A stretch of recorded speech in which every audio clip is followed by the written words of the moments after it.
ಇದ್ದ ಸಂದರ್ಭದಲ್ಲಿ ನಾಡಿನಲ್ಲಿ ವೈಜ್ಞಾನಿಕ ಮನೋಭಾವನೆ ಚರ್ಚೆ. ಸೊ ಈಗ ಇಡೀ ವೈಜ್ಞಾನಿಕ ಮನೋಭಾವನೆಗಿಂತ ಮೈಥಾಲಜಿಯನ್ನ ಎಲ್ಲದಕ್ಕಿಂತಲೂ ಮೈಥಾಲಜಿ ಕನೆಕ್ಟ್ ಮಾಡ್ತಾರೆ ಮತ್ತು ಹಾಗೆ ಎಲ್ಲ ಇತ್ತು ಅಂತ ಹೇಳ್ತಾರೆ. ಅಲ್ಲಿ ಜನರಿಗೆ ಈಗ ಮೈಥಾಲಜಿನೇ ಅದೇ ಸೈನ್ಸ್ ಅದೇ ಟೆಕ್ನಾಲಜಿ ಅಂತ ನಂಬಿಸ್ತಾ ಇದೆ. ಸೊ ಇದು ನಂಬಿಕೆನ ಭ್ರಮೆನ ಅಥವಾ ಅದೇ ಸತ್ಯವ? ಅವರು ಏನೋ ಒಂದು ದೃಷ್ಟಿನಿಂದ ಹೇಳ್ತಾ ಇರ್ಬೋದು.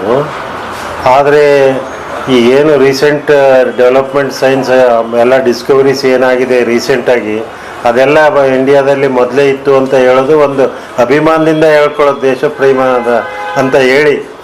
ಆದರೆ ಅವೆಲ್ಲ ಇತ್ತು ಅನ್ನೋದಾದರೆ ನಾವು ಹಿಂದೆ ಉಳಿದಿದ್ದೀವಿ, ಆ ಪ್ರಶ್ನೆ ಬರ್ತದೆ. ಮೇಧಾವಿಗಳಿದ್ದರು, ದೊಡ್ಡ ದೊಡ್ಡ ವೈಜ್ಞಾನಿಕವಾಗಿ ಥಿಂಕ್ ಮಾಡೋರು ಇದ್ದರು.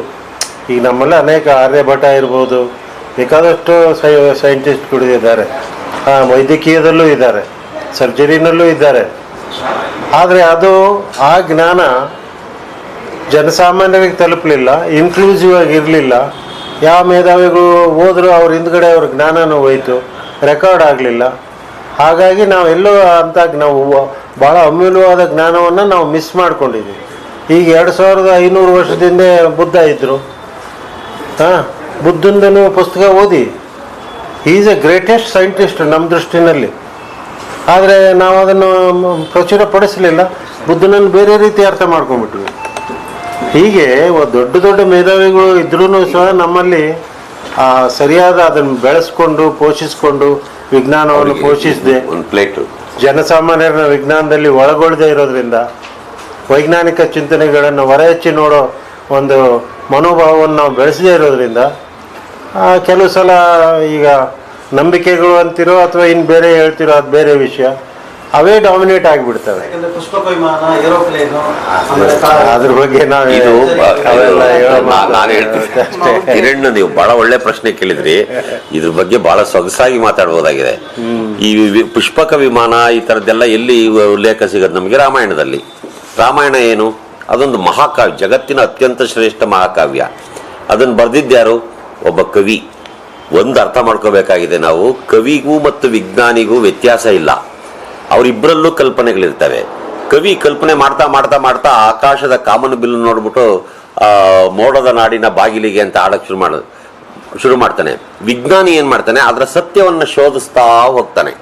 ವಿಜ್ಞಾನಿಗೂ ಕವಿಗೂ ಇರುವಂತ ವ್ಯತ್ಯಾಸ ಏನು ಅಂದ್ರೆ, ವಿಜ್ಞಾನಿ ಸತ್ಯವನ್ನ ಶೋಧಿಸ್ತಾನೆ, ಕವಿ ಕಲ್ಪನೆಯಲ್ಲೇ ಇರ್ತಾನೆ. ಆ ಕಲ್ಪನೆಯೊಳಗೆ ಬರ್ದವು ಈ ರಾಮಾಯಣ ಮಹಾಭಾರತಗಳು, ಕವಿಯ ಕಲ್ಪನೆಗಳವು.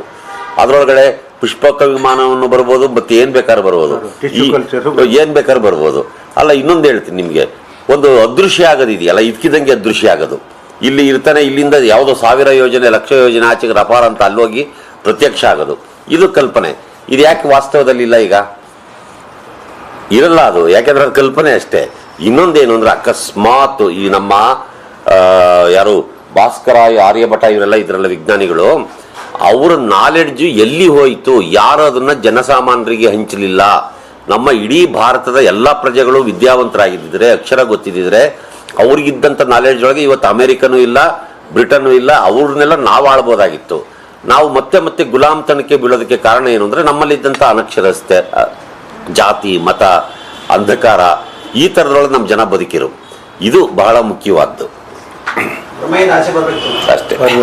ಆಮೇಲೆ ಈಗಲೂ ಜನಪದ ಇದೆಯಲ್ಲ, ಅದೇ ಶ್ರೇಷ್ಠ ವಿಜ್ಞಾನ. ಜನಪದ ಎಲ್ಲ ಜ್ಞಾನಗಳ ಮೂಲ. ಅದು ಜನಪದದಿಂದ ನಾವು ಎಷ್ಟೋ ವೈಜ್ಞಾನಿಕ ಚಿಂತನೆಗೆ ಹೊಸ ಚಿಂತನೆಗಳನ್ನು ಮಾಡ್ಬೋದು, ಹೊಸ ಆವಿಷ್ಕಾರಗಳನ್ನು ಮಾಡ್ಬೋದು. ಆದರೆ ಜನಪದಕ್ಕೆ ಎಷ್ಟು ವ್ಯಾಲ್ಯೂ ಕೊಡಬೇಕೋ ಅಷ್ಟು ಕೊಡದೇನೆ ನಾವು ವಿಜ್ಞಾನ ಕುಂಠಿತಗೊಂಡಿದೆ.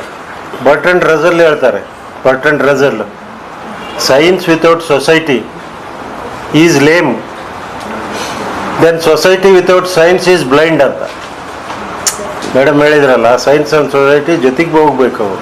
ಬರೀ ಸೈನ್ಸ್ ತಿಳ್ಕೊಂಡು ಸೊಸೈಟಿಗೆ ರೀಚ್ ಆಗದೆ ಇದ್ರೆ ಉಪಯೋಗ. ಅದೇ ಸೊಸೈಟಿನಲ್ಲಿ ಸೈನ್ಸನ್ನು ನೀವು ಪ್ರಾಕ್ಟೀಸ್ ಮಾಡದಿದ್ರೆ ಅದು ಉಪಯೋಗ ಇಲ್ಲ.